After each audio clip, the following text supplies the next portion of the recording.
como será a volta de Jesus? Vamos olhar então para a fala do próprio Cristo, primeiro em Mateus. Olha o que Jesus disse em Mateus 24, verso 27. Porque assim como o relâmpago sai do Oriente e se mostra até no Ocidente, assim há de ser a vinda do Filho do Homem. Esse texto nos mostra que a volta de Cristo será visível. Todo olho verá. De fato, essa é a expressão literal que aparece em Apocalipse. Eis que vem com as nuvens e todo olho o verá, até quantos o traspassaram. E todas as tribos da terra se lamentarão sobre ele certamente. Amém. Então, em ambos os textos, a verdade fundamental é que a volta de Cristo não será secreta. E muitas igrejas por aí ensinam o tal de arrebatamento secreto, onde os crentes fiéis são tomados e levados para os céus. A Bíblia não apoia essa ideia.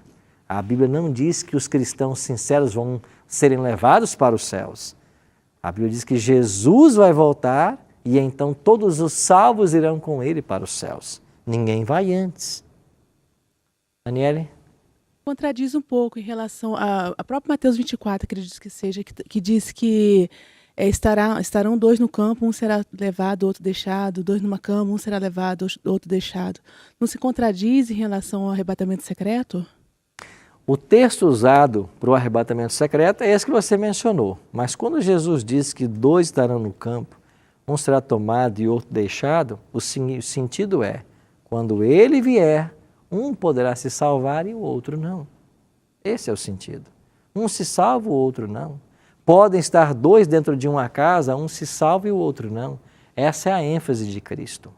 E se você olhar para o contexto, aquele que é levado naquela situação representa então um time e o que fica outro.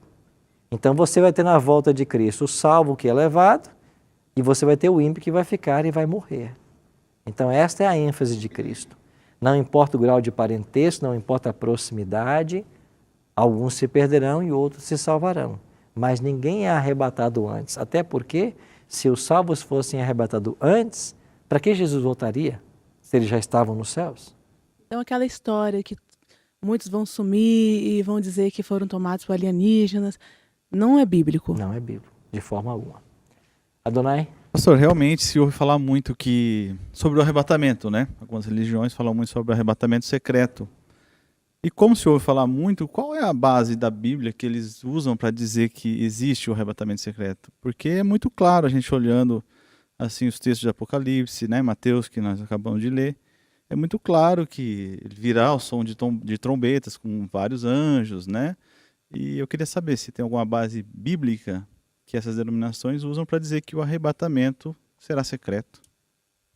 Basicamente são dois textos, esses que a Daniela mencionou, onde dois estarão no campo e um será tomado, o outro deixado, e eles querem dizer que esse ser tomado, que ele foi arrebatado. E um outro texto é quando Paulo fala e usa a expressão arrebatamento. Só que a expressão de arrebatamento usada por Paulo, ele a aplica no dia da volta de Cristo. E nós vamos ler esse verso hoje aqui. Então, a única vez que a Bíblia fala de um arrebatamento é no dia da volta de Cristo. E a expressão é usada no sentido de que os salvos serão tomados e levados para os céus. Paulo chama isso de arrebatamento, mas não há nada de secreto nisso. Pastor, se fala muito nas igrejas de uma segunda chance, como que se Jesus voltasse e as pessoas que ficassem vivas ainda teriam uma segunda chance, porém seriam perseguidas e mortas por decapitação, né? Enfim, provavelmente outros meios também. Então eu aprendi isso durante muitos anos. Então essa informação ela não procede mais, ela não procede. Na realidade, o que se espalha hoje são mentiras que confundem a mente das pessoas. Ninguém vai ter chance após a volta de Cristo. Toda a chance que o ser humano tem é antes. Então, quando Jesus voltar, ele volta para dar recompensa. Quem está salvo, quem está perdido, está perdido. Então, não existe na Bíblia nenhum verso que fale de uma segunda chance em algum momento após a volta de Jesus. Não existe isso. Então, o limite para a oportunidade é enquanto Jesus não volta. Essa é a nossa chance. Ione? E os 1000 anos depois da volta de Cristo? Então, quando Cristo voltar, ele vai levar os salvos para os céus. Lá os salvos ficarão 1000 anos, nessa cidade santa que ele prometeu construir. O Apocalipse chama de Nova Jerusalém. E depois de 1000 anos, a cidade santa vai descer para esta terra que hoje nós moramos. E aqui os salvos se espalharão e vão morar aqui nessa terra por toda a eternidade. E antes que os salvos se espalhem, os ímpios vão tentar tomar a cidade de assalto, serão destruídos pelo fogo, e então essa terra será purificada e voltará a ser o que era no Jardim do Éden. Então há um período de 1000 anos na Bíblia. E pode ser que eu volte um pouquinho a esse período mais à frente um pouco. Em relação aos 144 mil selados, e também, se eu não me recordo, lá em Apocalipse também fala sobre uma pregação durante esse milênio, que teria uma pregação na Terra sobre esse milênio. Nós não temos na Bíblia uma pregação no milênio. A única coisa que acontece durante o milênio é o juízo dos ímpios. Então os ímpios serão julgados para nós sabermos o porquê da perdição deles. Só isso. Porque a gente aprende, né? Eu aprendi que haveria uma segunda chance e teria pregação. Que esses 144 mil selados iriam pregar para ter uma segunda chance quem ficou. É isso que eu aprendi. Ok. A expressão 144 mil, ela aparece em Apocalipse 7 e em Apocalipse 14. Só nesses dois lugares da Bíblia. E 144 mil é um título simbólico de todos os salvos que estarão vivos na volta de Jesus. Então, quem estiver vivo até a volta de Cristo e salvo, ele vai pertencer a um grupo chamado de 144 mil. E toda mensagem que for pregada, ela tem que ser pregada antes da volta de Cristo. Porque a mensagem é pregada para preparar as pessoas para a volta de Jesus. E uma vez que ele volta, todos os casos já foram decididos. Então você percebe como vão surgindo muitas ideias. Agora a grande questão, e você que está em casa nos assistindo também está se perguntando, mas espera aí, eu também aprendi isso, eu aprendi arrebatamento secreto, eu aprendi segunda chance, eu faço só uma pergunta para você que você deveria perguntar ao seu líder religioso. Onde está isso na Bíblia? Aonde está isso na Bíblia? Então o que nós percebemos hoje é que tem pessoas ensinando com base no raciocínio humano, na tradição, etc. Não na Bíblia. Você não vai encontrar nenhum texto na Bíblia falando sobre segunda chance após a volta de Cristo. Nem um único texto falando que haverá um grupo que vai pregar para que outros se arrependam. Mas infelizmente é o que eu disse já várias vezes no programa.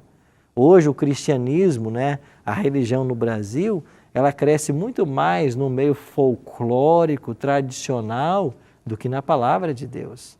Nós temos muitas coisas que são ensinadas que não tem base nenhuma na Bíblia. E nós temos uma pergunta então aqui, da Graciele. Existe hierarquia no céu? Vai existir depois que todos nós formos para o céu? É porque tem uma palavra que Deus fala que haverá maiores e menores, aquele que quiser ser servido vai se tornar um menor, e quem for servir se tornará um maior. No caso, entender que terá uma hierarquia no céu. Nós não sabemos se haverá hierarquia dos salvos. Nos anjos há uma hierarquia. Você tem, claro, anjos que têm mais responsabilidades do que outros. E essa hierarquia ela faz parte do governo divino, que sempre é um governo de ordem. Agora, a hierarquia celestial nada tem a ver com a hierarquia terrestre. Na visão celestial, quanto maior, mais ele serve. Então, para que serve o galardão? Não seria algo a mais para alguém que serviu mais do que alguns que serviram menos? O que significa o galardão no céu? Quer dizer recompensa. E a recompensa dos salvos é a vida eterna. Todo o que se salvar receberá a vida eterna. Mas ele fala que é segundo as suas obras. No caso... Se as obras foram boas, ele vai ser salvo. Se as obras foram más, ele vai ser condenado. Compreendido. As obras determinam salvação e perdição e não grau de recompensa. Adonai. Pastor, vai haver uma terceira ressurreição? A palavra de Deus fala em 3 ressurreições. Jesus falou de 2 e Daniel falou de 1. Então, quais as 2 ressurreições que Jesus falou? Ele falou da ressurreição dos salvos e a dos perdidos. Nós vamos ler textos sobre elas aqui. E Daniel 12, versículo 1 e 2, vai falar de uma ressurreição especial, que ela acontece um pouco antes da volta de Jesus, e nela você terá salvos e perdidos. Quem serão estes? Nós não temos muito conhecimento, muita revelação sobre o assunto. Mas nós temos 2 textos na Bíblia que nos ajudam a entender que entre os ímpios da ressurreição especial vão estar aqueles que participaram do julgamento de Cristo, de acordo com Mateus 26, 64, e aqueles que crucificaram a ele, de acordo com Apocalipse 1:7. Por parte dos salvos, nós não temos nenhum texto na Bíblia dizendo quem são eles. Ok? Sim, amiga? Pois é, a minha pergunta tem a ver com isso. Assim, o único critério, então, para não se perder seria acreditar em Jesus. Crer em Cristo, e esse crer em Jesus não é simplesmente dizer assim, eu acredito que ele existe. O crer, o verbo crer na Bíblia, é um verbo ativo. Então eu creio, eu me relaciono, eu obedeço, eu cumpro suas ordens, eu vivo a vida cristã. Tá, mas isso teria que ter um tempo. Então, nesse momento que ele chega, não adianta mais a pessoa querer acreditar em Jesus. Exatamente. Tem que acreditar antes, porque tem que agir como quem acredita. Você me faz lembrar um texto de Mateus 24, 14. Jesus falou assim, e será pregado o evangelho do reino para todo mundo, para testemunho a todas as nações, então virá o fim. O fim é a volta dele, mas ele não volta antes que o evangelho seja pregado. Então hoje o evangelho está atingindo você e os nossos telespectadores pela TV. Quando o evangelho chega para você, você pode dizer sim ou pode dizer não. Se você disser sim, você torna-se participante da esperança da vida eterna, do povo que aguarda a volta de Cristo. Se você diz não, você está rejeitando a salvação que Deus oferece. Então, o evangelho está sendo pregado. E quando todos ouvirem do evangelho, Jesus volta, independente se aceitaram ou não. Isso eu entendi, só que ainda fica para mim a sensação de que muitas pessoas podem acreditar nisso por medo. Porque tem algo de tenebroso se não acreditar em Jesus, porque vai morrer no fogo, né? Assim, pelo menos eu vejo dessa forma quando eu escuto. Porque quem já acredita, e eu escuto o senhor falando, eu vejo que é algo que o senhor acredita, né? É algo que sai sincero. Quem já acredita pode olhar para quem não acredita e pensar, nossa, coitado, que nem nós vínhamos falando antes. Vamos, acredite, por favor, né? Porque está vendo que vai sofrer. Mas quem não acredita, às vezes me parece assim que é causado, é pregado algo que dê muito medo para que a pessoa acredite. Nós não devemos levar as pessoas a ter medo das consequências eternas para tomar uma decisão, mas nós não devemos olvidar essa informação. Entendi. Você entendeu? Uhum. Eu não devo usar o medo como estratégia principal, embora ele faça parte. Sabe por quê? Porque quando você vai para Apocalipse 14, versículos 6 e 7, a última mensagem que vai ser pregada no mundo, antes da volta de Cristo, chamada de Evangelho Eterno, é uma mensagem trazida por 3 anjos. E o primeiro anjo vem e diz assim, temei a Deus e dai-lhe glória. E a expressão temer na língua grega significa 2 coisas. Tenha reverência, respeito e tenha medo. Ela envolve as 2 coisas. Sabe por quê? Porque para o ímpio, Deus é um fogo consumidor. E você se lembra lá no povo de Israel, quando Deus se manifestava no Sinai, o povo tremia de medo. Então o elemento medo não é descartado. Agora, medo de Deus? Não. Medo das consequências que o pecado causou e o pecado tem que ser eliminado. E se eu não abandonar o pecado, eu vou ser eliminado junto. Então, o caminho, a cena que a Bíblia apresenta do ímpio até a sua destruição final é algo horrendo. E nós temos que saber. Por quê? Porque é a advertência da Bíblia. Então a gente aceita Cristo como Salvador e se prepara porque nós aprendemos a amá-lo, mas sabemos que quem não amá-lo também sofrerá e muito. Então não se descarta também o conhecimento desses fatos que gera medo. E isso acontece com a gente, você que é pai e que é mãe sabe disso. O filho ele te respeita, mas ele tem que ter um certo medo de você, porque parece que estão bem mesclados, né? Parece que respeito, reverência e medo parece que não caminham separados. Parece que são coisas bem juntas. Estou falando aí com um promotor de justiça, é bem isso, né? Outro dia, pela primeira vez na minha vida, eu me assentei diante de um juiz. Eu nunca tinha passado por essa situação. E eu ali sentado diante daquele homem, fiquei pensando, mas que situação terrível. Esse homem é um juiz. Ele tem autoridade para me mandar até prender, se ele quiser, não é isso? Para mandar prender. Em tese, sim. Em tese, sim, né? Em tese, sim. Mas você percebe que é uma coisa diferente? Então, se com a autoridade da terra a gente tem esse certo medo, né, porque a pessoa tem uma autoridade que foi dada a ele, imagine sentar-se diante do Criador do universo e estando do lado errado, não tendo feito a escolha certa. Você já imaginou? Quase todas as pessoas chegam realmente nervosas, tremendo. Não é verdade isso? Então parece que a reverência, ela envolve isso. E eu aprendi isso muito mais cedo lá em casa com meu pai. A minha mãe me batia, meu pai nunca bateu. Bastava um olhar. Uma olhada de meu pai e a gente se calava na hora. Então parece que eu não consigo desassociar da reverência, do respeito a uma certa dose de medo. Então eu não consigo fazer essa separação. Daniele? Pastor, eu ouvi falar que a volta de Jesus, ela acontece quando a pessoa morre. Como se fosse assim, Jesus voltou para aquela pessoa no dia que ela morreu. Significa que não vai adiantar eu orar por minha avó, por meu avô, porque significa que o que ele fez em vida já fez e que Jesus voltou para ele. No sentido figurado de que a partir daí ele não vai ter uma outra oportunidade. Procede essa fala? Procede. Teologicamente não é correto afirmar isso, porque Jesus volta num momento específico cronológico, certo? Mas eu entendo a ideia. Quando a pessoa morre, o destino dela foi selado. Quem morre, morre salvo ou perdido. E esse status não pode mudar mais. Em certo sentido, para ela, não que Jesus voltou, mas o caso foi decidido. Se ela está salva, não vai mudar, e se está perdida, também não vai mudar. Independente das minhas orações. É por isso que não deve se orar para quem morreu. Você não ora para quem morreu. Quem morreu não muda destino. Quem morreu está inconsciente. Orar pelos mortos não é uma prática bíblica. Pelo contrário, a Bíblia condena essa prática. Certo? Aqui, amigo Renan.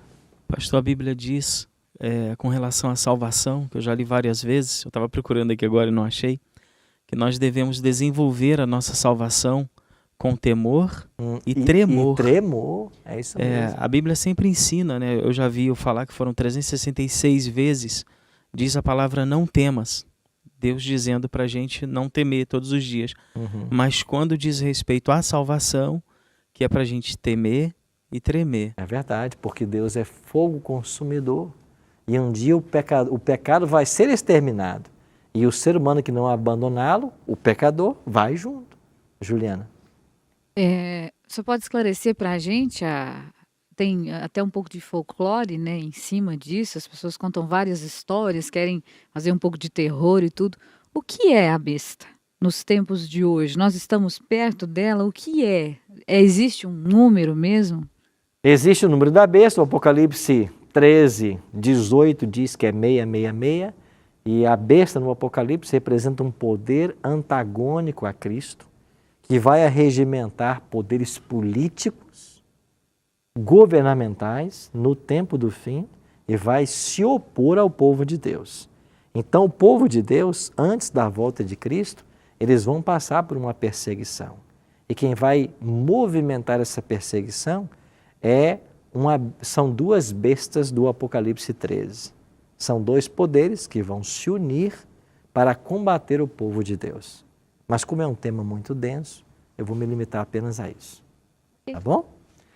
Pessoal, vamos adiantando aqui então. Faltam duas questões que eu queria terminar com vocês. Primeira delas, o que vai acontecer com os justos que estiverem mortos? A pessoa foi fiel a Deus, mas ela morreu. E o que vai acontecer com ela? Os apóstolos. Pedro está morto. Paulo. Ambos morreram no ano 67. Onde eles estão? No céu? Não. Estão mortos. A Bíblia não diz que eles foram para os céus. E eles estão aguardando o quê? A volta de Jesus.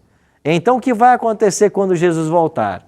Paulo diz assim, ora, ainda vos declaramos por palavra do Senhor isto, nós os vivos que ficarmos até a sua vinda, de modo algum precederemos os que dormem. Porquanto, o Senhor mesmo, dado a sua palavra de ordem, ouvida a voz do arcanjo e ressoar a trombeta de Deus, descerá dos céus, e os mortos em Cristo ressuscitarão primeiro. Todos os mortos, desde Adão. Onde está Adão? No pó da terra, em algum lugar nesse planeta. Adão vai ressuscitar. Todos os salvos de todas as eras, eles vão ressuscitar. Os apóstolos, Daniel e tantos outros, eles vão ressuscitar. Então os justos ressuscitam. Quando? Somente na volta de Jesus. Então vamos recapitular? Quem tiver vivo e salvo é transformado e vai para o céu. Quem estiver vivo e perdido morre na volta de Cristo. Quem estiver morto e salvo ressuscita. E quem estiver morto, perdido. Falta essa classe. Não vos maravilheis disto, porque vem a hora em que todos os que se acham nos túmulos ouvirão a sua voz e sairão. É Cristo dizendo, os que tiverem feito bem para a ressurreição da vida e os que tiverem praticado o mal para a ressurreição do juízo. Então, Cristo falou de duas ressurreições. A primeira é a dos salvos, a segunda é a dos perdidos. Mas quando será dos perdidos? Apocalipse 20, verso 5. Os restantes dos mortos não reviveram até que se completassem os 1000 anos. Esta é a primeira ressurreição. Na volta de Cristo, acontece a primeira ressurreição. 1000 anos depois, a dos ímpios. Então, a segunda ressurreição, ela só acontece 1000 anos depois da volta de Cristo. Sim, nessa Daniela. primeira volta de Jesus, o que é que acontece com Satanás? Que a gente falou Apocalipse dos vivos, 20, dos mortos, ímpios e... Apocalipse 20, versículo 1, 2 e 3, diz que quando Jesus voltar, um anjo virá com uma corrente e ele vai aprisionar Satanás e vai lançá-lo no abismo e vai pôr um selo sobre ele por 1000 anos. Ele vai estar preso por 1000 anos. Depois de 1000 anos, Satanás é solto. Essa prisão de Satanás não é algo literal. Significa o seguinte, a obra dele é enganar e seduzir. Mas como os ímpios estão mortos e os salvos nos céus, não tem ninguém para enganar. Então, entre aspas, ele está preso. E por que ele vai ser liberto depois de 1000 anos? Porque os ímpios ressuscitam. Agora ele tem gente para enganar. Aí o Apocalipse 20, versículos 7 a 9, diz que ele vai seduzir os ímpios que ressuscitaram e dizer assim, a cidade santa que desceu do céu junto com os salvos, nós podemos invadi-la, podemos assaltá-la. E ele vai convencer todos os ímpios a fazer isso. Eles vão então marchar contra a cidade, eles vão sitiar a cidade e quando eles rodearem a cidade, vai descer fogo dos céus e vai matar os ímpios, os anjos maus e o próprio Satanás. Isso é Apocalipse 20, 7 a 9. A gente pensa, pastor, que essa cena ela foge da realidade, mas o que a gente está vendo nos dias de hoje é exatamente isso. As pessoas que têm família tradicional, elas estão sendo alvo constante de ideologias que vão totalmente de encontro aos valores, aos princípios cristãos. E você está assustada já com isso? Você não viu nada. Isso não é a ponta do iceberg. É um absurdo porque nossas crianças ficam expostas a isso. Quando se olha para a profecia bíblica, isso não passa da ponta do iceberg. As coisas que vêm por aí são muito mais perigosas e problemáticas do que isso. É por isso que nós temos que voltar nossos olhos para a Bíblia e nos preparar para o momento que a gente está vivendo. Lembre-se de uma coisa, todos nós aqui temos um céu a alcançar e um inferno a evitar. Todos nós. E eu e você.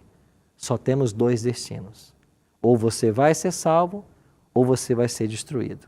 Quando eu falo em inferno, eu quero dizer essa destruição pelo fogo depois de 1000 anos da volta de Cristo. Se Deus vai habitar com os salvos, como ficará o terceiro céu? Se a gente vai morar aqui na Terra, como vai ser a nossa morada aqui, o nosso estilo de vida aqui na Terra, depois que Jesus voltar? O mesmo que era quando Deus criou o homem lá no Jardim do Éden. Esse planeta voltará a ser como era o Jardim do Éden. E assim como Deus idealizou para Adão e Eva, vai ser para todos os salvos. Então, o terceiro céu vai ser uma morada temporária dos salvos por 1000 anos. E quando falamos terceiro céu, nós estamos usando as palavras do apóstolo Paulo. É ele quem usa essa expressão. Então, nós chamamos de primeiro céu o céu astral, chamamos de segundo céu o céu melhor. Chamamos de primeiro céu o céu atmosférico, o segundo céu de astral e o terceiro céu é onde Deus habita. Nós teremos um corpo transformado, mas como será essa transformação? Todo vestígio do pecado desaparecerá, mas você será carne e sangue como você é hoje. Adão e Eva, quando foram criados, eles tinham carne e sangue, eles comiam, bebiam, tinham necessidades fisiológicas e assim serão salvos. Como será a nossa adoração a Deus? Como é hoje. Nós vamos diante dele para louvar o seu nome e aprender mais dele. E nós vamos aprender por toda a eternidade. Totalmente diferente do que eu vinha aprendendo, porque a gente aprendia que não seria carne, de maneira nenhuma, seria como um anjo, transpassasse algo, entendeu? Totalmente diferente. Mas nós seremos como Deus sempre idealizou o homem, e quando Deus criou Adão e Eva, ele era carne, era sangue. Nós seremos da mesma forma. A Bíblia não tem nenhum texto que diz que nós vamos ser seres etéreos, desencarnados, nada disso. Terão animais, terão crianças. A Bíblia diz que o lobo e o cordeiro pastarão juntos. Ah, entendi. Então, se Deus quiser me dar um corpo de criança, Ele dará. Não. Você vai ter o mesmo corpo que você tem. Nós vamos para o céu na mesma idade que nós estamos. Só que quando formos transformados, independente da nossa idade, nós todos teremos o eterno vigor da juventude. Mas uma criança que se salvar, ela vai para o céu criança. Ah, entendi. Só que aquele idoso que morreu com 90 anos, com todas as dificuldades físicas, ele vai ressuscitar com 80 anos, mas no eterno vigor da juventude. Só para ratificar, os animais vão. Na nova terra, nós teremos animais. Não estou dizendo que para o céu vai animal, mas na nova terra, 1000 anos depois da volta de Cristo, aqui, segundo o profeta Isaías, nós teremos convívio com os animais.